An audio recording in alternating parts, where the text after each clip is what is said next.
Hi guys, tonight, we journey back into the hush of ancient Rome, where the glow of oil lamps softens the marble walls, and the quiet rhythms of life move in patterns both strange and familiar. Imagine the stone-paved courtyards cooling as dusk gives way to night and families gather in the fading light. You can almost see the elder woman placing sprigs of rosemary in a clay dish to ward off restless spirits, while a young servant gently tends the embers of the hearth. In this world, the rituals of sleep were more than simple habits. They were deliberate, almost sacred acts of preparation, designed to soothe the mind and guard the household. It might surprise you how sophisticated these nightly rhythms truly were, woven with beliefs about health strength and even divine favor. So, before you get comfortable, take a moment to like the video and subscribe, but only if you genuinely enjoy thoughtful journeys through history. And feel free to share where you're listening from tonight and what time it is there. Now dim the lights and let's ease into tonight's story together. As the evening descends upon the crowded lanes of Rome, the city shifts into a slower heartbeat. The bakers close their shop fronts, drawing down the wooden shutters. The air grows cooler, carrying with it the mingled scents of olive oil, smoked fish, and the lingering resin from pine torches. Inside a modest domus, the paterfamilias oversees the final tasks of the day, locking the outer door, securing the household shrine with a whispered prayer, and ensuring no coals burn too hot to threaten the thatched roof. This quieting of the house signals the beginning of what Romans called the first sleep. Some historians still argue whether these carefully timed rituals came purely from spiritual belief or from practical needs, but it is clear they formed a comforting pattern anchoring each night. A servant girl sweeps the earthen floor one last time, her movements slow and measured as though signaling the approach of calm. The children are gently reminded to hush their voices, their chatter softening to the occasional laugh or whisper, before the steady rhythm of sleep takes over. By dusk, the household seems to breathe in unison, drawn into the peaceful weight of routine. The oil lamps, carefully trimmed to burn low, cast a steady golden light. A father rubs his tired hands with a bit of olive oil, easing the sting of the day's work. Outside, the night watch begins its rounds through the narrow streets, calling out warnings to thieves and warning careless citizens to keep their fires banked. Within these walls, first sleep is approached with a quiet reverence. The Romans did not rush to their beds in a careless tumble, but rather stepped into rest, as if preparing to greet a guest. Elder family members might recite brief phrases to household gods, praising their protection through another day. The light fades until only the coals glow faintly, a reminder of safety as the household drifts into slumber. Alongside these well-known practices, a lesser-known custom, sometimes unfolded in wealthier homes, aromatic cleansing. A basin of gently warmed water might be infused with lavender or crushed laurel leaves, where hands and faces were dipped before rest. Some believe this fragrant rinse pleased the gods, ensuring no dark dreams would trouble their first descent into sleep. This practice, though, not universal, hints at how layered and complex Roman attitudes toward night truly were. In these moments, a hush would settle. Breathing slows, heart steady, and sleep takes hold. The first sleep was usually deepest in these early hours, the time when bodies let go of the day's strain and repaired wounds both seen and unseen. Children especially were thought to grow strongest during these first hours as their tiny bones lengthened and minds organized the stories of daylight. Physicians of the era, following the humoral theories of Galen, believed this phase was critical to balancing the hot and cold humors in the body. Even the most powerful Roman senators respected this first rest, delaying their strategies and debates until morning. To them, the night was an ally, a time of quiet strength, and the perfect companion for gathering power. As described earlier by the elder woman with her rosemary dish, each protective ritual wove together to shape a household's security and calm. Through these simple, deeply human acts, banking the fire, washing the day from the hands, blessing the ancestors, the Roman people stepped gently into their night. Sleep was not weakness to them, but a preparation, a cleansing, a necessary restoration of power. So, as the lamps sputter low and a final yawn passes from child to mother to father, the house gives itself to darkness with a kind of dignity, knowing that the rhythms of biphasic sleep are about to begin their work. In the quiet hours of first sleep, a household in ancient Rome placed its trust in those who kept watch. Beyond the walls of the family home, the city still held its hazards. thieves, roaming dogs, even the occasional drunken brawl spilling from a tavern. Within, though, the rhythms of safety and vigilance continued.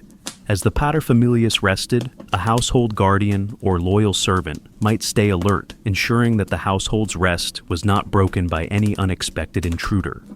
This sense of layered protection worked in tandem with Rome's larger security network. The vigiles, Rome's night watch, patrolled the narrow torchlit streets. They carried buckets and hooked poles prepared to fight fire as much as crime. Their presence was meant to soothe the sleeping minds of citizens, although some historians still argue whether these watchmen were truly effective or more a ceremonial reassurance. Yet their footsteps on the stone roads reminded every household that vigilance never fully ceased. Inside the home, the first sleep was seen as the most vulnerable time. A family might have a trusted slave sleep lightly near the door, ready to stir at any sound. Others kept small dogs whose bark was as prized as any lock. Children, often less fearful, slept close to their parents or to elder siblings, creating a network of warmth and watchfulness. Among these protective layers, a sort of peace arose, supported by a community of eyes and ears, all woven together. It was not only physical security that the Romans guarded in these hours, but spiritual as well. Offerings to household gods, the Lares and Penates, had already been made before bed. A tiny statuette might stand on a shelf in the atrium, glowing faintly in the lamplight, its expression frozen in an eternal blessing. Romans believed that these spirits kept misfortune at bay, protecting the home, even when human eyes could no longer see. For the Romans, danger was part of life, as natural as night itself. They were a people trained by centuries of war, conquest, and unrest. Thus, their patterns of sleep were carefully designed to build resilience. In the night, men who fought as legionaries during their campaigns remembered to wake from time to check their weapons, to listen for an enemy. Even in peace, such habits carried home, shaping the rhythms of civilian life. A lesser-known practice involved hanging protective charms, small bits of iron or bronze, etched with prayers near the entrance to sleeping quarters. Some families believed these charms could trap malicious spirits or ill omens, letting the living rest undisturbed. In the archaeological layers of Pompeii and Herculaneum, such amulets have been found preserved by ash, a testament to how deeply ingrained this tradition was. As the hours of first sleep passed, a sense of trust and calm might grow woven into the soft breathing of the family and the muted sounds of a city half asleep. Beyond the walls, a distant patrol's torch might flare and vanish, a momentary beacon in the darkness. Within, a mother might stir to check her infant adjusting a wool blanket. The father might listen once more for any suspicious footfall before closing his eyes again. For them, the night was never simply an absence of light. It was a breathing space, a realm where duty continued even through dreams. The hearth's warm stones still glowed faintly, reminding everyone that fire, the gift of civilization, was both protector and potential threat. As described earlier by the servant tending the embers, a careful hand kept the blaze steady, ensuring the flames did not rage unchecked. Roman architects even designed certain homes with secure courtyards and locking gates, creating a layered defense. Scholars today still debate whether these features were a response to real danger or merely a social display of wealth and power. Yet, in either case, they fed the same powerful sense of watchfulness and structure that gave Roman biphasic sleep its safe container. Children learned this vigilance early, hearing cautionary stories from elders about night thieves, bad omens, and the wrath of neglected spirits. These tales left their mark, teaching them that sleep was precious but never to be taken for granted. They understood that the family's strength rested on a delicate balance of trust and alertness, night after night. So, the first sleep, while deep, remained a guarded sleep. It was ringed by firelight, protected by charms, supported by watchful eyes. Even as the mind drifted toward dream, the Roman heart held a thread of readiness woven into the culture over centuries of survival. When the household finally stilled and breathing evened into the rhythms of true rest, they could trust that they would wake in the night, ready for the second phase of their ancient pattern. At the midpoint of the Roman night, something remarkable often occurred. Sleep, which had held the household in its deep embrace, would gently loosen its grip. One by one, family members stirred. A mother might slip quietly from her low bed to check on a child. A father might sit up gazing into the soft coals that still glowed in the hearth. This awakening, far from being strange or inconvenient, was expected. It was part of a biphasic rhythm, as natural to Romans as the rise and fall of the sun. They called this period the intervigilium, a time between sleeps. Some rose to pray, believing the quiet hours made their petitions more powerful, as though the gods listened more keenly in darkness. Others used these moments for tenderness, as husband and wife found a pause to speak softly or share the warmth of an embrace. A physician of the time, Scribonius Largus, once observed that children might wake and ask for water, their voices small and trusting in the hush of night. Among the wealthy, this interval could even be a time for thinking reading or quiet discussion. Small lamps burned with fragrant olive oil, casting a gentle light over scrolls or wax tablets. A senator might compose a speech by the glow of the flame, finding a rare moment of solitude to order his thoughts while the city slept. Some historians still argue whether these night hours truly offered mental clarity, or if it was simply a comforting illusion born of stillness. In more modest homes, the intervigilium served simpler needs. Someone might check on the fire, stir the embers, or replace a bit of kindling so that dawn would find warmth still waiting. A servant could use the time to grind more grain, their movement steady and almost meditative. These small tasks easily performed between the two. Sleeps prevented the household from falling behind in its daily rhythm. It was also a time for dreams. Many Romans believed that dreams in the first sleep were muddled and shallow, but those that came after waking held deeper meaning. They might write them down, consult dream interpreters, or simply carry the images to the family altar offering thanks or asking for guidance. Between the first and second sleep, the mind seemed to stand on a threshold closer to the gods, as though the veil between worlds grew thin. In these hours, the city itself revealed a gentler side. The harsh sounds of commerce and politics gave way to a subtler music, the bark of a dog, the creak of a cart's wheel, as bakers began their early work, the muffled voices of the vigils exchanging news. The night, as described earlier by the cautious father, listening for threats, held its own language known to those who were willing to rise and hear it. There was no shame or sense of lost time in waking. In fact, the biphasic pattern was a practical response to life in a world before electric lights.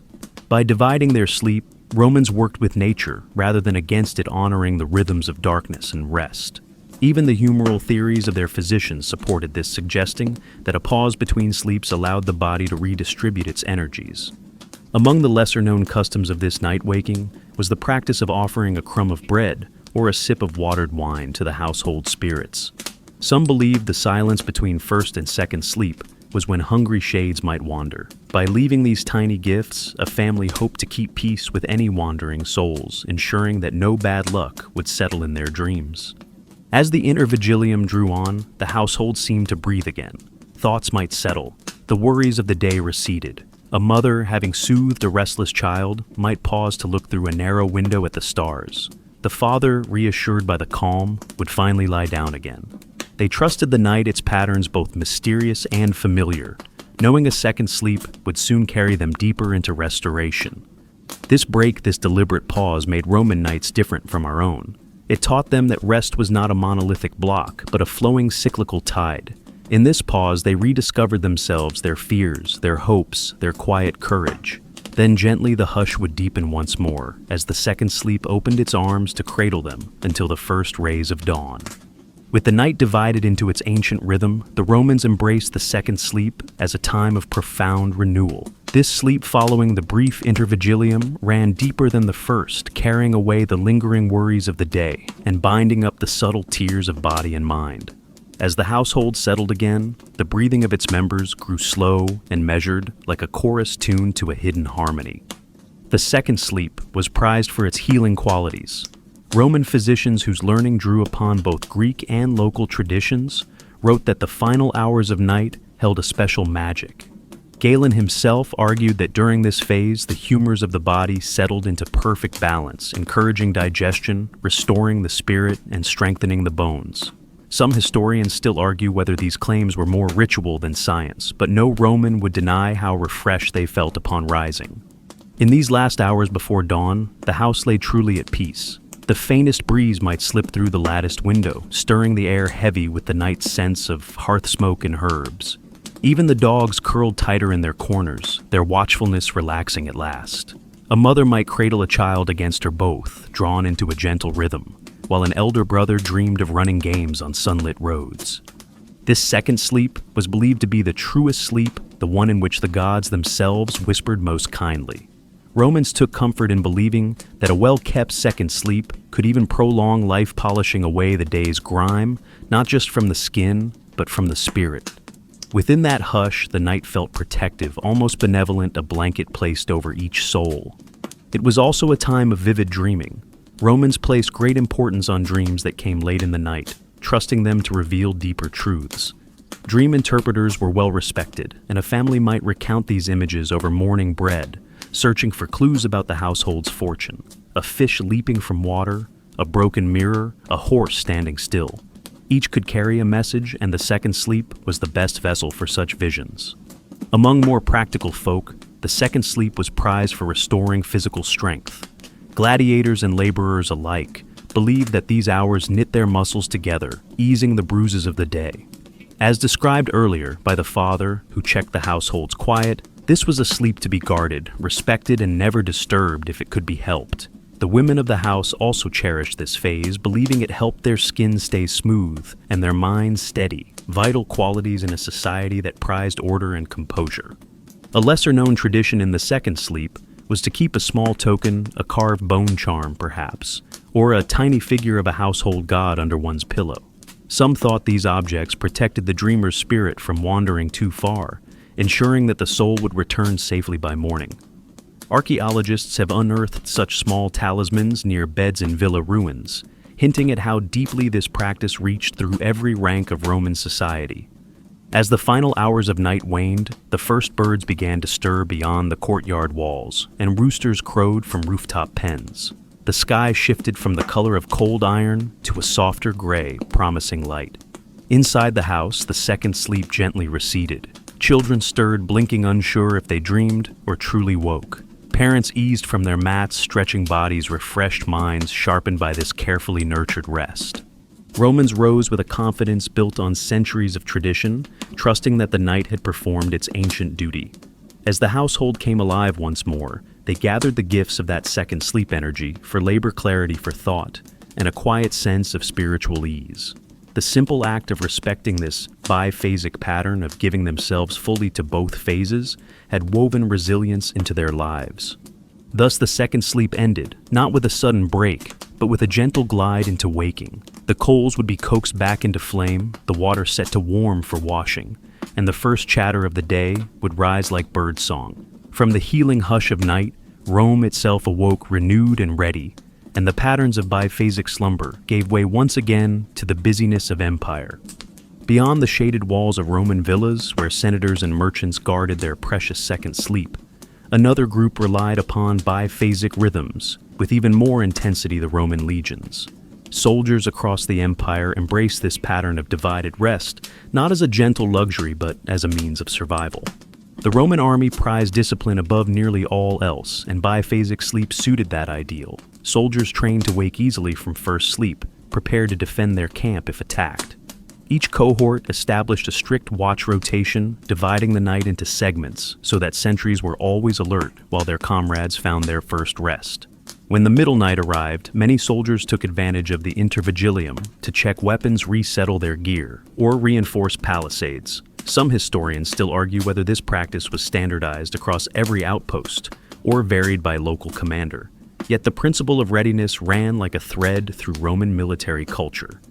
The intervigilium for a legionary was never wasted. After their brief waking, soldiers would lie down once more for the second sleep, confident that their brothers in arms watched over them.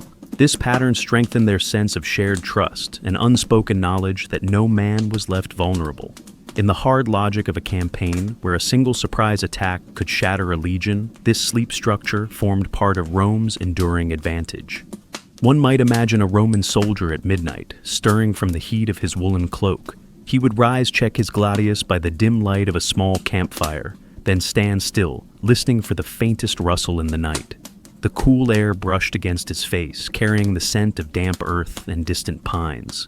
In that quiet pause, he regained his bearings, assured himself of the camp's safety, and stepped back to his bedroll, ready to dive into the deeper second sleep that would restore him for dawn. It was not only the rank-and-file soldiers who benefited from these habits. Officers too embraced the biphasic rhythm, using their waking hour to plan, discuss tactics, or issue new orders. The stillness of night broken only by the occasional sound of distant animals or the soft tread of a patrol, provided a moment for clear thinking. A centurion might gather his optios, share quiet counsel, and adjust watches before returning to sleep, certain that discipline had been reinforced. Among the lesser-known customs was a kind of whispered prayer shared between soldiers during the intervigilium. In small shrines near the marching camp, offerings were made to Mars or to Fortuna, asking for dreams that would bring courage or guidance. These petitions, murmured in the flicker of torchlight, formed a bridge between the harsh world of campaigning and the unseen world of the gods. This divided sleep had a vital physical benefit as well. Soldiers needed their bodies to repair swiftly from brutal drills and endless marches. The biphasic pattern, with its pause to stir circulation, and then a second descent into deeper sleep, gave their muscles a chance to rebuild more effectively. The famed endurance of the legions, their ability to march farther and fight harder than many foes, was underpinned by this subtle but powerful pattern of rest. The soundscape of a Roman camp, described earlier with its cautious hearth and careful watches, played its own role in shaping the soldiers' rest. Crackling fires, the occasional clank of armor, soft breathing of comrades, these steady, predictable noises anchored the soldiers, letting them sleep even under stars far from home. For them, biphasic rest was not a fashionable trend, but an iron discipline practiced with the same seriousness as weapon drills and formation maneuvers.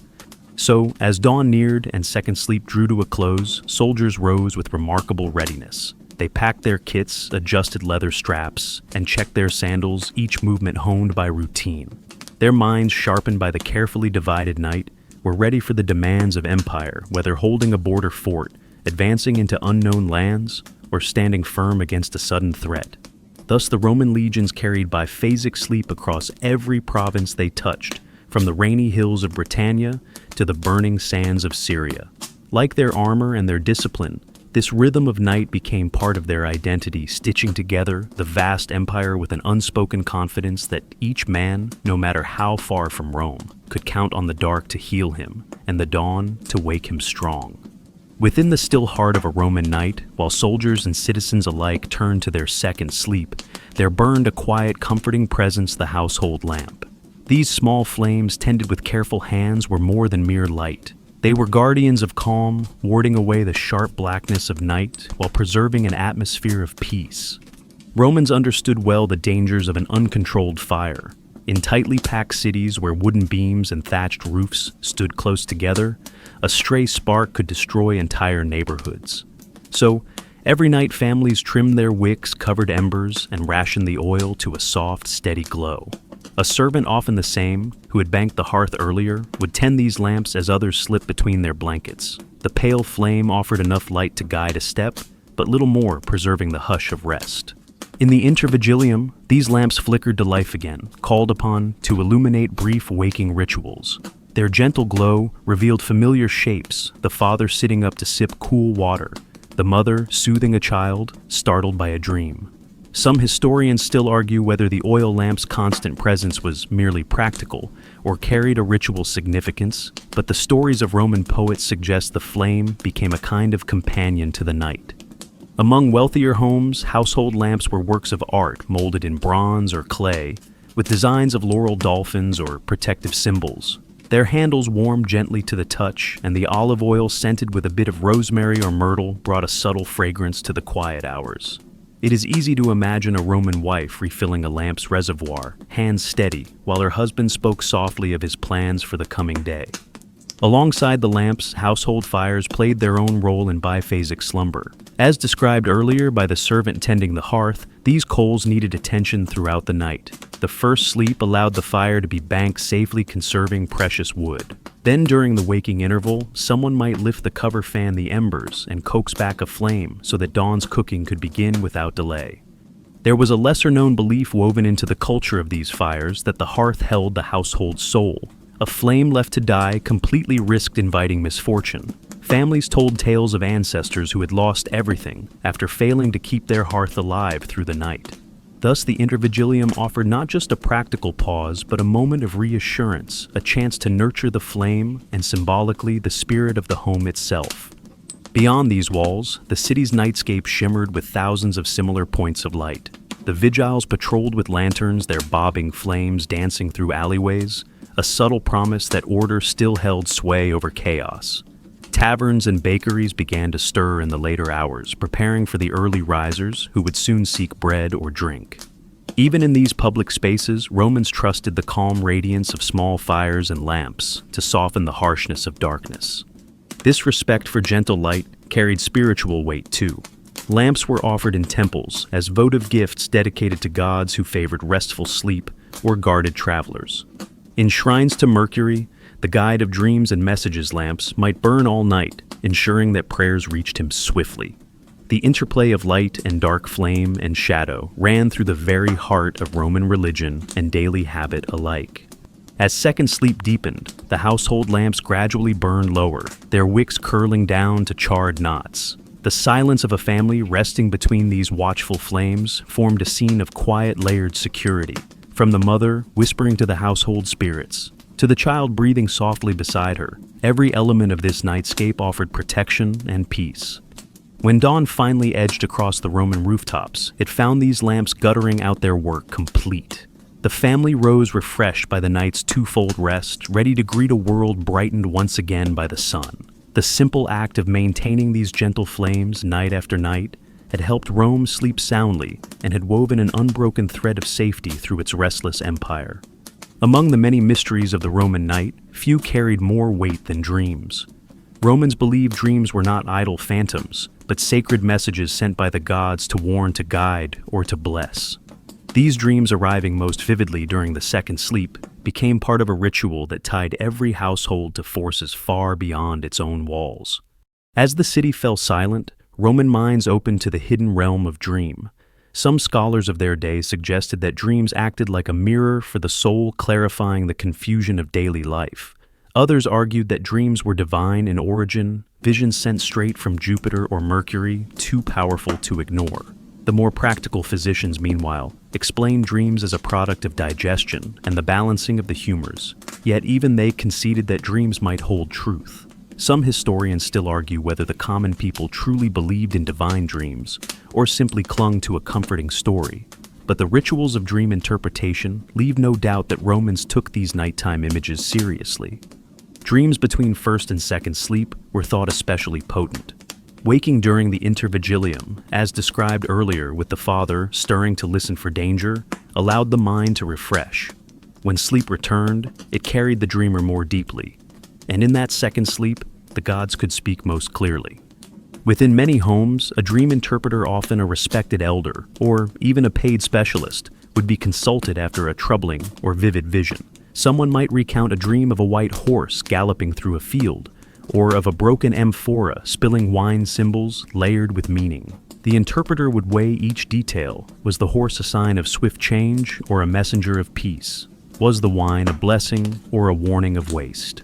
Lesser known among these practices was the habit of writing down dreams on small wax tablets kept near the family altar. A Roman might then burn a scrap of incense reciting a prayer to ensure that any harmful dream stayed locked away.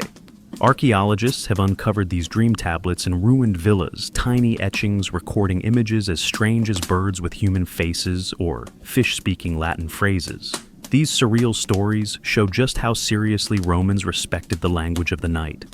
In the hush between two sleeps, a mother might tell her children stories of dream omens from the old days of a farmer warned by Mercury not to plant too early, or a soldier whose dream of a weeping eagle saved him from disaster. These tales threaded through generations, making dreams a kind of living lore woven into the fabric of Roman culture. Temples played a role as well. Shrines to Asclepius, the god of healing, welcomed those who sought cures through dreaming. Patients would sleep in a sacred space, hoping the god would send a vision of the treatment they needed. Priests trained in the art of dream reading would help interpret the images upon waking. Here, sleep itself became a doorway to healing, the gods working through dreams to mend the body and soothe the mind. The divine language of dreams also served the ambitions of Rome's elite. Politicians and generals often consulted dream readers before making weighty decisions. Cicero once wrote of a man who dreamed his rival wore the crown of Rome, a vision so troubling that it changed an entire campaign. Though the details of such stories blur over time, their importance stands firm. Dreams were power. So in the final hush before dawn, as second sleep wound down, Romans awoke carrying not just the memory of rest, but the fresh imprint of dreams. These dreams would be shared, debated, and honored, woven into decisions about crops, marriages, journeys, and treaties. As described earlier by the elder woman, sprinkling rosemary a night well tended was about more than calm. It was about listening for the voices of unseen gods who might choose to speak only in the soft language of sleep. In this way, dreams shaped the confidence and caution of Rome, gently guiding the empire from within the shelter of its own beds.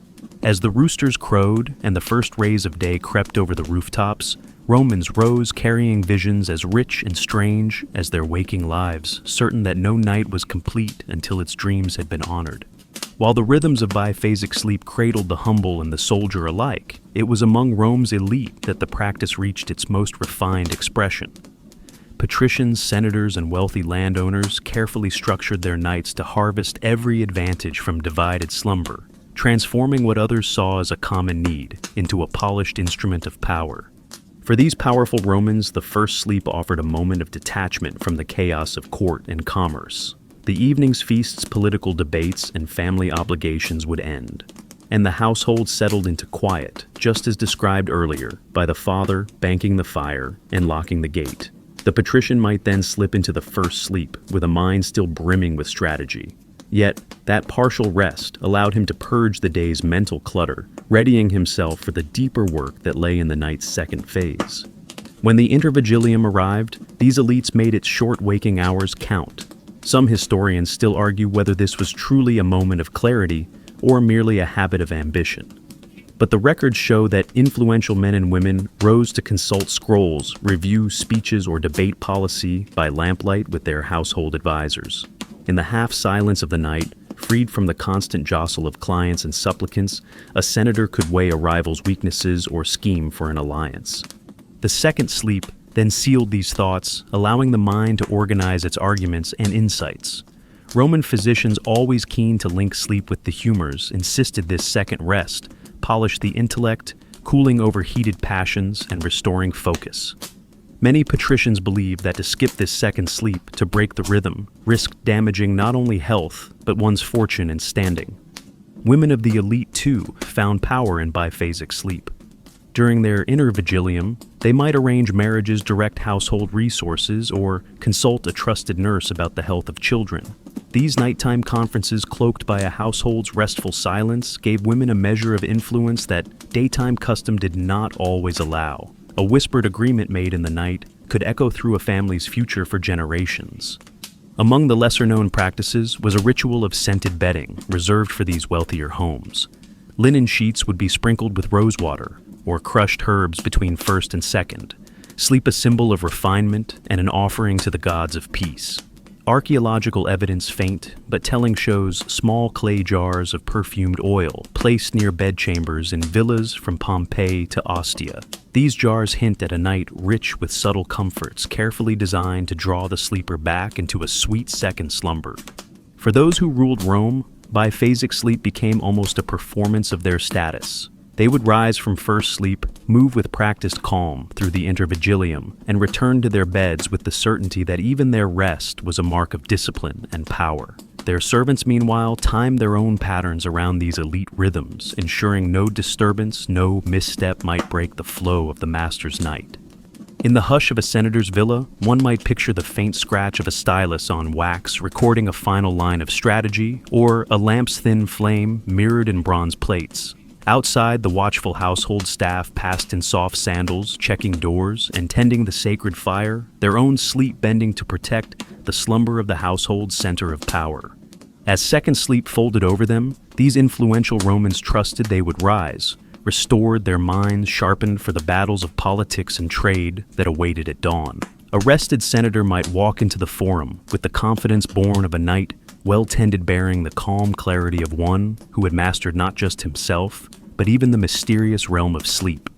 So, the pattern of biphasic rest became part of Rome's machinery, feeding the ambitions of its most powerful families. As described earlier by the servant girl sweeping the threshold, even the simplest rituals could hold enormous weight, and among Rome's elite, sleep itself was woven into the strategy of empire. And so, night after night, rosewater linen and polished thoughts merged in the calm glow of second sleep, binding ambition to peace and restoring the minds that shaped the destiny of the Roman world. While Rome's elite refined their nights for strategy and power, the city's physicians worked to explain and support biphasic sleep with their own blend of reason and tradition. Roman medicine, drawing deeply on Greek models, viewed sleep as vital to health, a restorative force that balanced the body's humors, refreshed the mind, and even warded off disease. Galen, whose writings shaped Roman medical thought, described sleep as a kind of inward digestion, a period when the body processed both food and experience.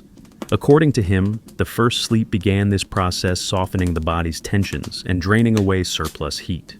Then, after the inner vigilium, the second sleep allowed the body to distribute its humors more evenly, encouraging a calm, measured temperament. Some historians still argue whether these claims were fully evidence-based or mostly symbolic, yet they reflect how seriously Romans took their sleep.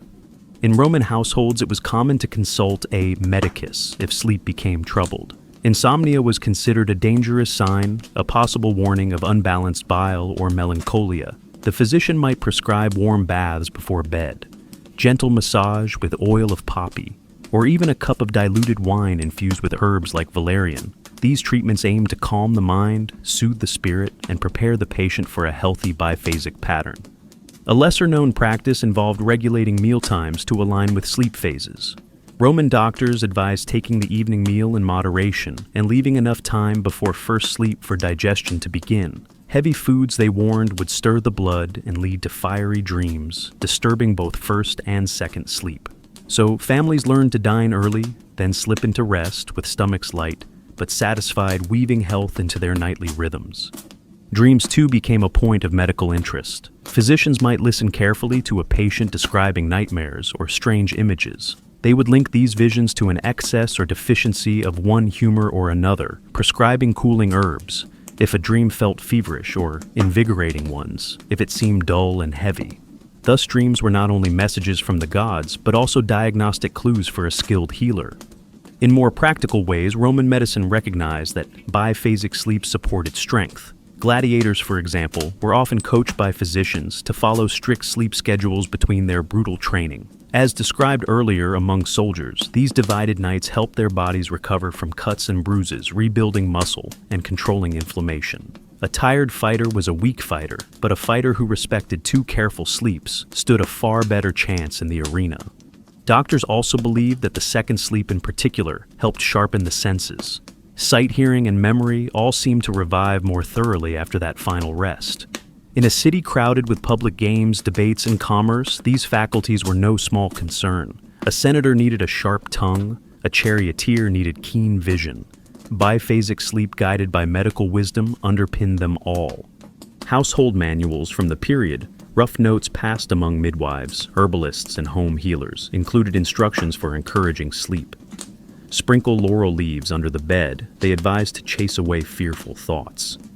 Burn a slip of cypress wood, believed to calm the heart. And always keep the sleeping space aired and uncluttered, allowing the night's breezes to wash away stagnant vapors. Even public bathhouses, described earlier for their role in evening cleansing, worked hand in hand with Roman medical advice. A good soak relaxed the flesh, opened the pores, and left the sleeper better prepared for the first gentle slide into night. These habits, rooted in both tradition and a surprisingly advanced sense of health, helped Roman citizens, highborn and humble alike, slip confidently through the twofold gates of sleep. So, as a Roman household readied for night, its preparations were more than superstition. They reflected a long tradition of balancing science ritual and a quiet understanding of nature's rhythms. The careful tending of lamps, the measured distance between dinner and bed, the herbs laid near a child's pillow. All these revealed a people who saw sleep as a craft to be honored, one that renewed their bodies and strengthened their place in a vast, complex world. Beyond the marbled avenues of Rome and the ordered rows of military camps, the rhythms of biphasic sleep also found deep roots in the countryside. Rural Roman families who rose with the rooster and labored by the sun's cycles shaped their nights around a pattern as old as the land itself. In the countryside, sleep was guided more purely by nature than by city clocks or oil lamps. Farmers spent their days under the harsh Mediterranean sun, planting grain-tending vines and driving animals from field to field. When dusk came, their bodies already carried the heaviness of honest fatigue. The first sleep arrived swiftly and deeply, as if the earth itself called them to rest. Yet even among these rugged workers, the night was rarely a single block of unconsciousness. The intervigilium took its place between first and second sleep, though in simpler ways. A farmer might wake to check on lambs in a pen, to listen for the warning cry of dogs against a prowling wolf, or to stir the banked hearth in a stone farmhouse. Some historians still argue whether this rural wakefulness was born of habit or necessity, but its presence is woven into countless folk stories and household patterns. During this break in the night, a farmer's wife might mend torn clothing by lamplight or prepare dough to rise for the coming day. Children sleepy-eyed might ask for a sip of goat's milk or gather closer around their parents for reassurance. And then, with tasks completed and the land still breathing its dark, cool air, the family slipped once more into the second sleep, trusting nature's rhythm to finish what it had begun. Among these villagers, dreams also carried power. As described earlier among city dwellers, consulting dream readers, rural Romans found meaning in visions. But here the interpretations were woven more with folklore. A dream of a snake could mean a good harvest if its colors were bright. A dream of water rising might warn of coming storms. These stories passed from grandmother to grandchild, tying night visions to the land itself. The cycle of farming made biphasic sleep especially practical. In busy seasons like harvest or planting, a farmer might rest only for a brief first sleep wake to complete more chores, then collapse into a second deeper sleep before dawn. This pattern allowed them to divide their labor while still honoring the night's renewing power. Lesser known among these rustic customs was the use of certain herbs hung above the bed during second sleep sprigs of rue bundles of thyme, believed to drive away night spirits and guard the household's luck. These earthy protections show how even the humblest Romans shared the elite's sense of night as both practical and sacred.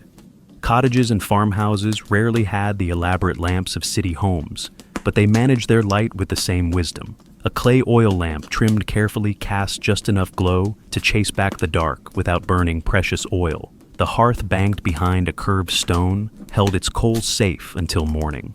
These small flames were the soul of the house, as important to a shepherd's hut as to a senator's villa. And just as in Rome, the rooster's crow signaled the end of second sleep, the farmhouse would stir bodies heavy, but minds clear thanks to the layered rhythms of biphasic rest. Before sunrise, bread went into the oven, animals were milked, and water drawn from the well. All of this was made smoother by a night divided, which granted the farmer and his family both rest and a measure of readiness for the hardships of country life. In these ways, the countryside carried forward a pattern as old as time, rooted in nature's ebb and flow. Whether in a marble-inscribed villa or a mud-daubed cottage, biphasic sleep was the quiet companion of Roman nights, a pattern that turned darkness into a healing force.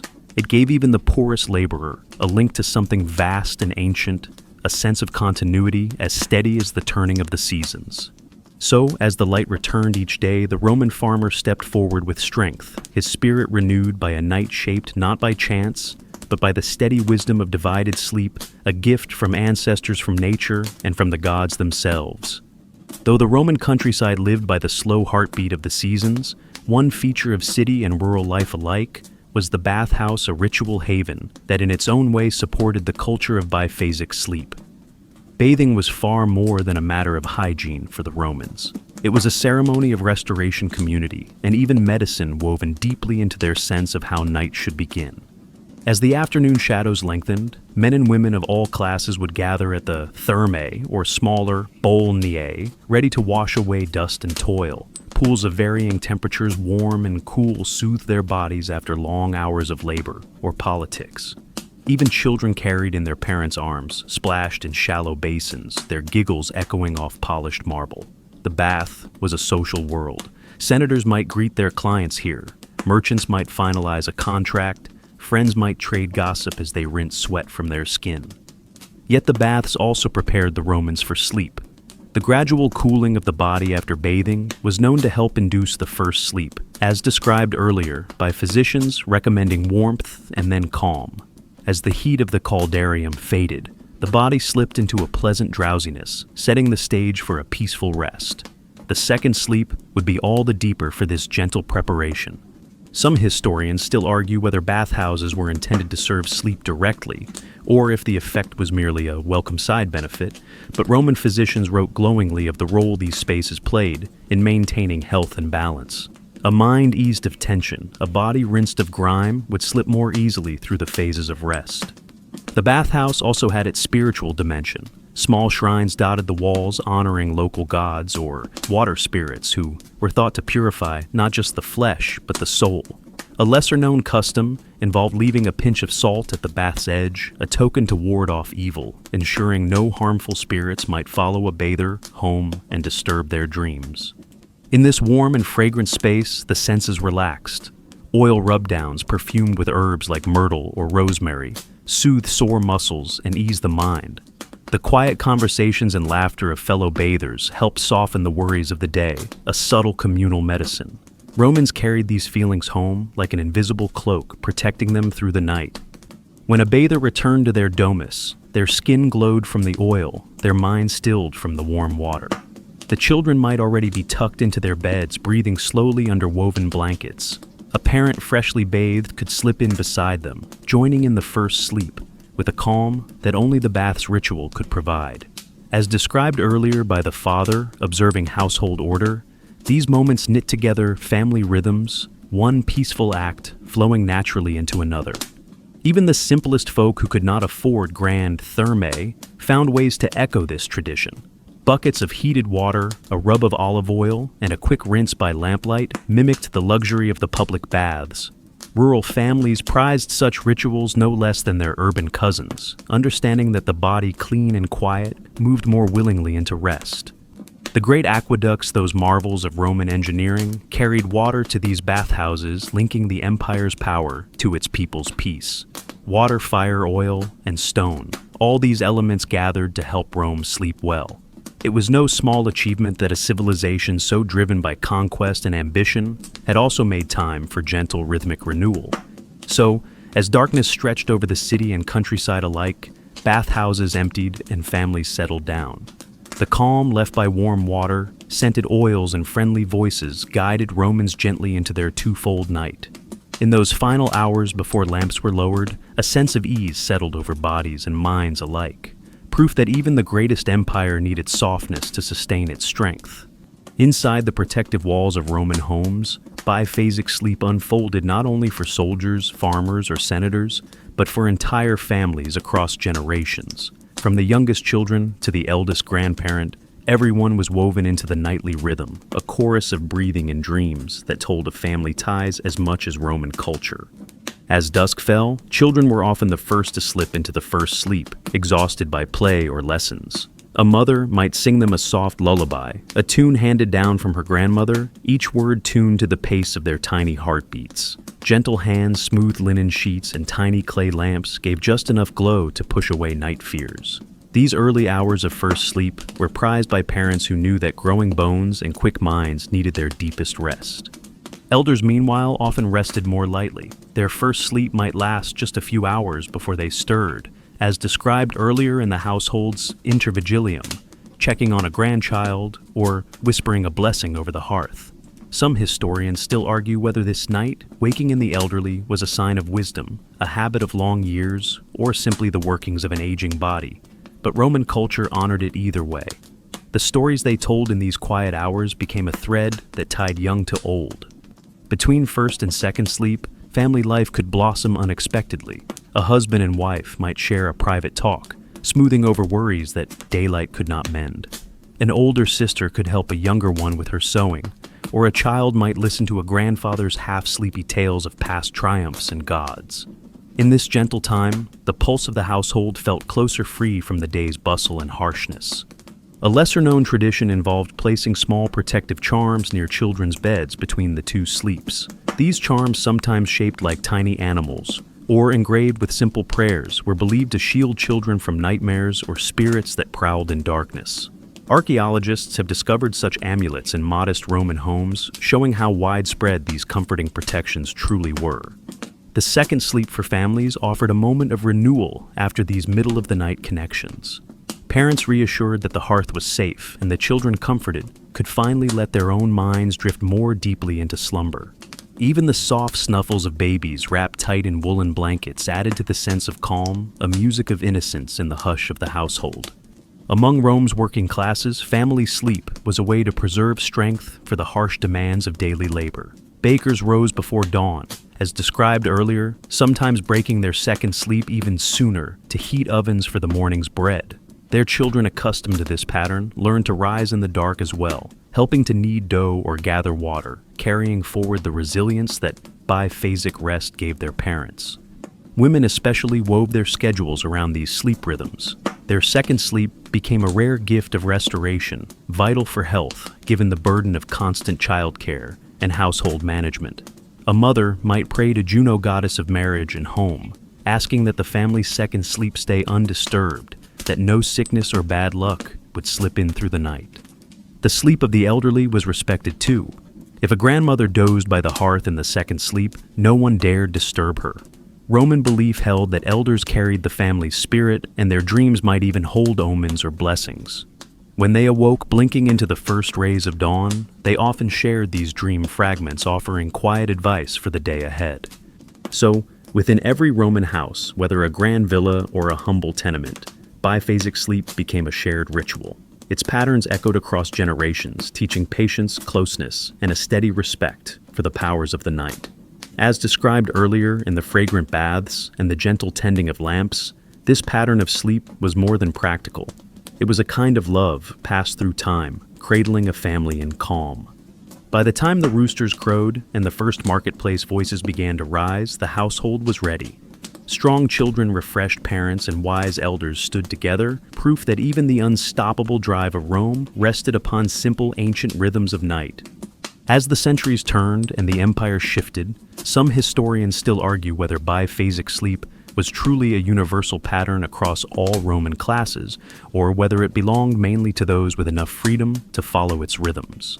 The question lingers, wrapped in fragments of ancient writing and hints from the ruins of cities both grand and humble.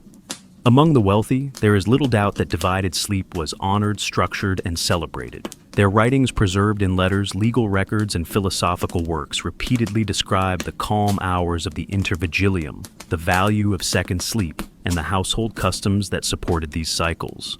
The evidence is rich, even ornate, describing perfume bedding, dream consultations, and the gentle supervision of nighttime fires. But what of the poor, in the cramped, dark insulae of Rome, where whole families might share a single room? Scholars wonder if biphasic sleep was as easily preserved. The noise of neighbors, the cries of children, the creak of narrow staircases, all these disturbances might break the night's pattern more harshly than in a quiet villa. Even so, it appears that a form of biphasic rest survived there as well, if less refined. Parents still rose to hush babies or check for danger. Artisans whose work began before dawn might nap briefly after sunset, wake for tasks, and then return to a second sleep before their labor began. This simpler version of biphasic sleep, shaped by necessity rather than leisure, reveals the adaptability of Roman rest. In fishing villages, for instance, men timed their second sleep to finish before they rode out under moonlight, trusting that even a broken night could restore their strength. In army barracks, as described earlier, soldiers adapted to whatever watch schedule their officers imposed, yet still found a moment of second sleep when they could. Some historians suggest that only the privileged could fully enjoy biphasic sleep in its ideal form, with soothing lamps, fragrant baths, and protective charms. But the larger truth is that Romans across every rank still shared an understanding of sleep as a cycle, not a single block. From palace to hut, the rhythms of waking in the night, performing a task or prayer, then returning to second sleep, stitched Roman society together.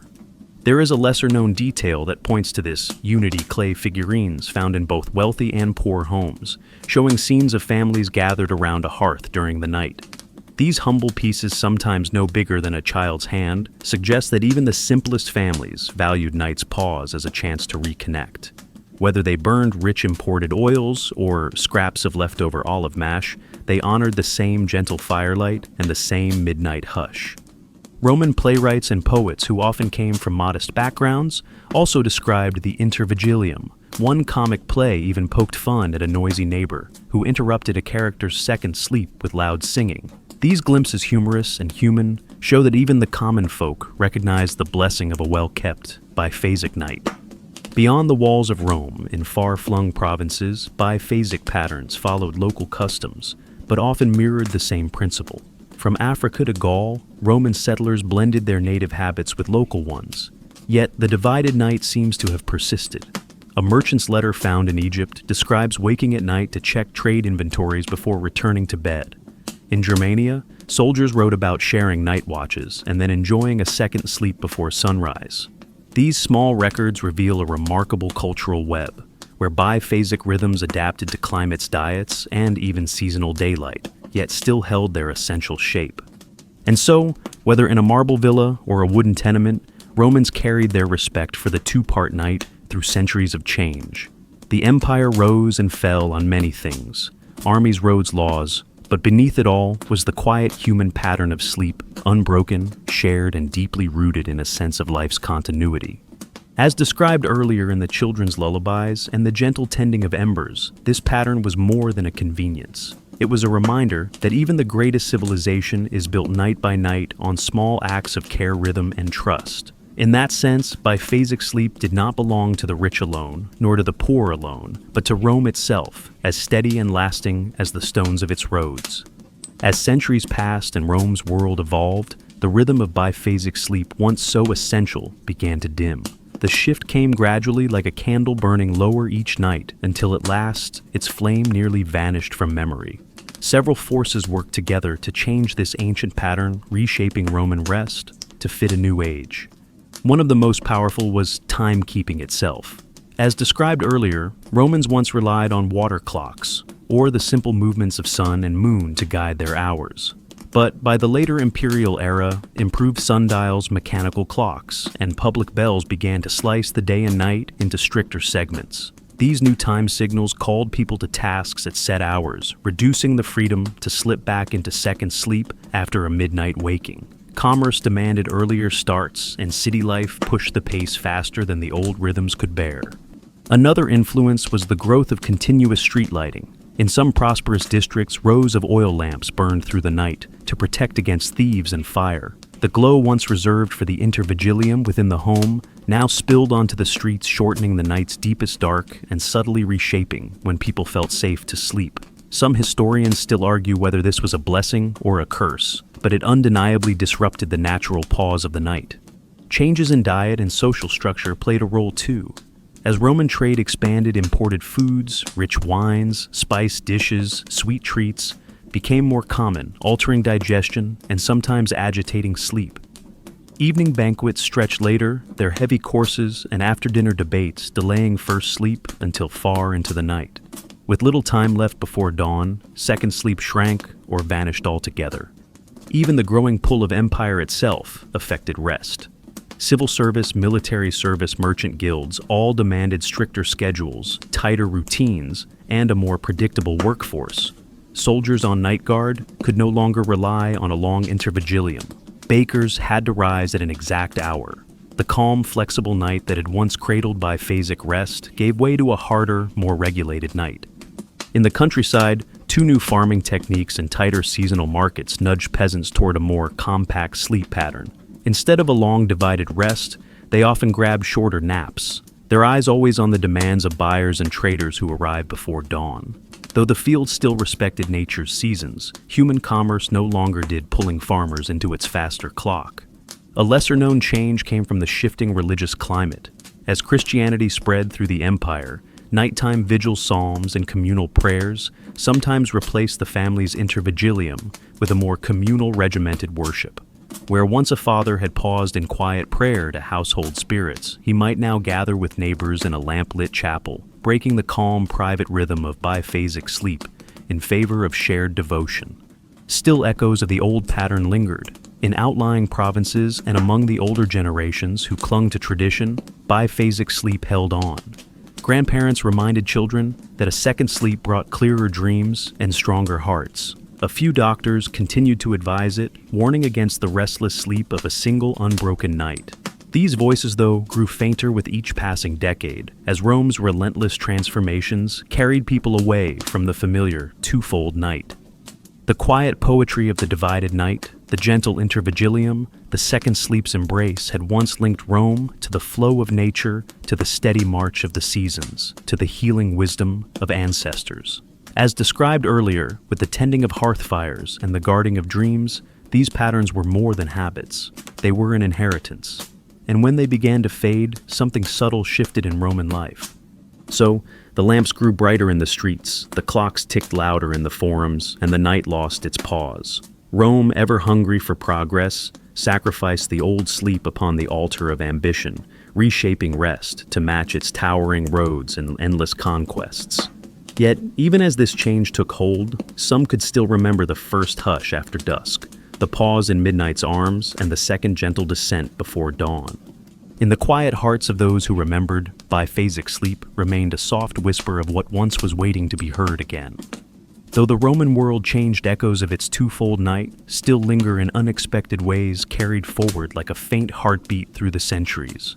Modern science, with all its instruments and studies, has begun to rediscover truths the Romans held close, that divided sleep may actually fit human nature more closely than a single unbroken night. Today, sleep researchers describe something strikingly similar to the Roman pattern: a first deep sleep followed by a calm waking, then a second gentler rest. Laboratory studies have found that when freed from artificial light and rigid work schedules, people naturally slip into these two phases. Some historians still argue whether this proves Rome's biphasic sleep was better than our modern habits, but the parallels remain hard to dismiss. Romans understood without modern language that bodies and minds needed this pause. As described earlier in the farmer's rhythms and the soldier's watchful habits, the intervigilium offered not just a practical check on the world, but a moment of peace, a time to think, pray, or connect. Modern people pressed by electric lights, alarms, and screens rarely know that same quiet. Yet studies show that waking gently in the night need not be a sign of insomnia. It can be a natural, healthy interval of wakefulness, just as Rome once embraced. There is a lesser-known modern echo, too, among people who follow traditional lifestyles in rural communities, especially in places with little artificial light. A biphasic or even polyphasic pattern still thrives. Farmers rise in the night to check animals much as Romans did. Families wake to tend fires, then return to sleep. These patterns, found from parts of Italy to Africa to South America, reveal that the ancient Roman sense of night was perhaps closer to universal than we might believe. Even the dream practices of Rome have resurfaced in sleep therapy. Modern psychologists encourage dream journaling, much like the wax tablets of Roman homes, to capture insights from the subconscious. Therapists note that dreams arriving after an interval of waking in the second sleep are often richer, clearer, and more emotionally powerful. In this, Roman beliefs about dreams have found surprising confirmation in brain science. As societies rediscover gentler ways to rest, echoes of Roman sleep wisdom gain new value. The simple rituals, tending a lamp, airing out a room, washing away the day before bed, remain soothing in any age. And the respect Romans held for the protective hush of the night can still teach us how to step out of the frantic churn of daylight. Some doctors today even suggest that experimenting with a divided night might help those who struggle to rest. Instead of fighting a wakeful spell at 2 a.m., a person might embrace it, get up calmly for half an hour, reflect, read, or pray, then slip back under the covers for a second sleep. The Romans would have nodded in knowing agreement. In our bright, fast-moving modern world, the loss of that ancient pause feels sharper than ever. Electric bulbs banish the darkness completely. Alarms fix our waking to an unforgiving clock, and the sense of time flowing in a natural cycle grows dim. Yet, the old Roman habits wait patiently buried under centuries of change, ready to be remembered by those who wish for calmer nights. So, as you listen to this final piece of Rome's story, consider the gifts it still offers. A night divided, gentle, and protective, dreams honored, a family resting together under a calm lamplight, and the courage to embrace stillness. These are not simply relics of history, but living treasures as precious today as they were beneath a Roman tiled roof 2,000 years ago. The empire that taught the world so much of Rhodes' law language also left behind the quiet wisdom of its night. And in that hush between first sleep and second, we can still hear the faint echo of Roman voices reminding us, rest, well guard the fire, listen for dreams, and let night do its gentle work. Now, as our journey through Roman nights comes to a close, let us slow together. You might picture the quiet streets of an ancient city, lanterns guttering low, as dawn approaches, families breathing in the hush of second sleep. Let your own breathing match theirs, deep and easy, as if centuries of calm still flow through the air. Think of the soft glow of an oil lamp, a mother's voice soothing a child, a father gently checking the hearth. Feel how each heartbeat slows, how every muscle softens in the gentle rhythm of night's return. Even the dreams tangled and strange seem to hover kindly in this softened hour.